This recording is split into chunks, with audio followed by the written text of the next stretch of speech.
നമ്മൾ ഇന്ന് daily use ചെയ്യുന്ന കുറച്ച് വാക്കുകളുടെ ഇംഗ്ലീഷ് ട്രാൻസ്ലേഷനാണ് നോക്കാൻ പോകുന്നത്. അത് ഈ ദിവസങ്ങളൊക്കെ ആയിട്ട് റിലേറ്റഡ് ആയിട്ട്, അതായത് നമ്മൾ പറയല്ലേ ഇന്ന് രാവിലെ, മറ്റന്നാൾ, മിനിഞ്ഞാന്ന്, അല്ലെങ്കിൽ ഒന്നിടവിട്ട് എന്നൊക്കെ പറയില്ലേ, ഇതിൻ്റെയൊക്കെ ഇംഗ്ലീഷ് ട്രാൻസ്ലേഷനാണ് നമ്മളിന്ന് നോക്കാൻ പോകുന്നത്.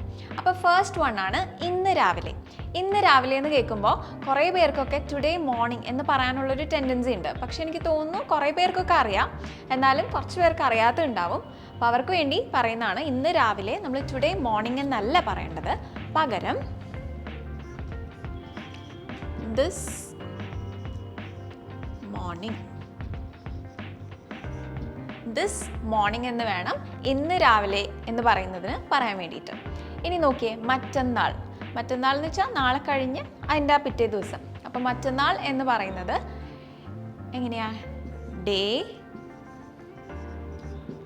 After tomorrow. Day after tomorrow, നാളെ കഴിഞ്ഞിട്ടുള്ള ദിവസം. ഓക്കെ, ഡേ ആഫ്റ്റർ ടുമോറോ, അതാണ് മറ്റന്നാൾ. ഇനി മിനിഞ്ഞാന്ന്, അതായത് ഇന്നലേൻ്റെ ആ ഒരു ദിവസം, മിനിഞ്ഞാന്ന്. മിനിഞ്ഞാന്നുള്ളതിന് നമ്മൾ എങ്ങനെയാണ് പറയാം? ഇവിടെ നമ്മൾ ആഫ്റ്റർ യൂസ് ചെയ്തു അല്ലേ, അപ്പോൾ ഇവിടെ എന്തായിരിക്കും? ബിഫോർ ആയിരിക്കും.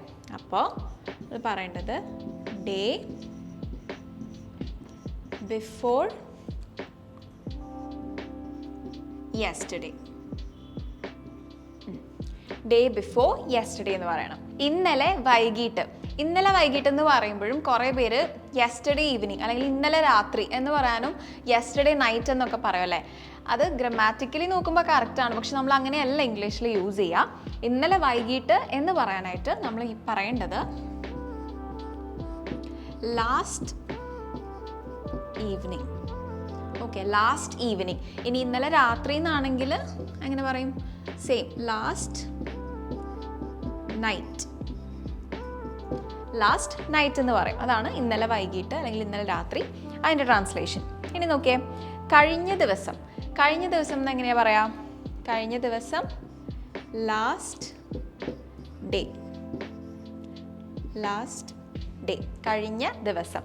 ഇനി അതേ കോണ്ടെക്സ്റ്റിൽ തന്നെ അടുത്ത ദിവസം എന്ന് പറയാനാണെങ്കിലോ, ഇവിടെ ലാസ്റ്റ് ഉണ്ടെങ്കിൽ അടുത്ത ദിവസം എന്ന് പറയാനായിട്ട് നമ്മൾ നെക്സ്റ്റ്. അടുത്തത് നെക്സ്റ്റ്, നെക്സ്റ്റ് ഡേ എന്ന് പറയാം. ഓക്കെ, അപ്പോൾ കഴിഞ്ഞ ദിവസം, അടുത്ത ദിവസം, ലാസ്റ്റ് ഡേ, നെക്സ്റ്റ് ഡേ. ഇത് ഈ സെയിം തന്നെ നമുക്ക് വർഷം പറയുമ്പോൾ കഴിഞ്ഞ വർഷം എന്ന് പറയുമ്പോൾ നമുക്ക് ലാസ്റ്റ് ഇയർ പറയാം. ഇനി അടുത്ത വർഷം നെക്സ്റ്റ് ഇയർ. അത് എല്ലാം മാറ്റി മാറ്റി യൂസ് ചെയ്യാം. ഡേ, അതുപോലെ ഇയർ, അതുപോലെ week, next week, last week എന്നൊക്കെ നമുക്ക് പറയാം. ഇനി ഒന്നിടവിട്ട്. ഒന്നിടവിട്ടെന്ന് എങ്ങനെയാണ് പറയാം?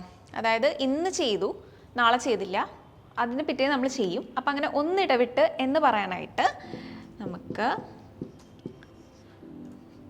Every other day. Every other day എന്ന് പറയാം. അഥവാ ഇനി അങ്ങനെ അല്ലെങ്കിൽ നമുക്ക് പറയാം every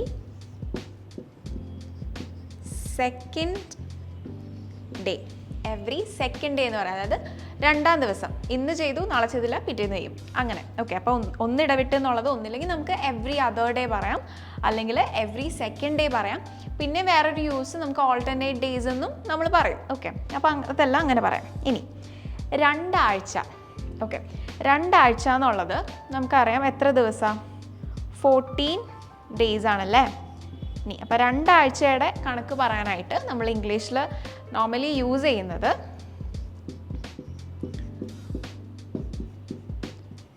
fort night. Okay, fort night. അതായത് ഈ 14 days എന്നുള്ളത് നമ്മൾ പറയുന്നതാണ് ഫോർട്ട് നൈറ്റ്. ഫോർട്ട് നൈറ്റ് എന്ന് വെച്ചാൽ രണ്ടാഴ്ച തോറും അല്ലെങ്കിൽ രണ്ടാഴ്ച ഇടവിട്ട് എന്നൊക്കെ പറയാനായിട്ട് നമുക്ക് ഫോർട്ട് നൈറ്റ് എന്ന് യൂസ് ചെയ്യാം. Thank you. English Mitra. Stop worrying, start learning.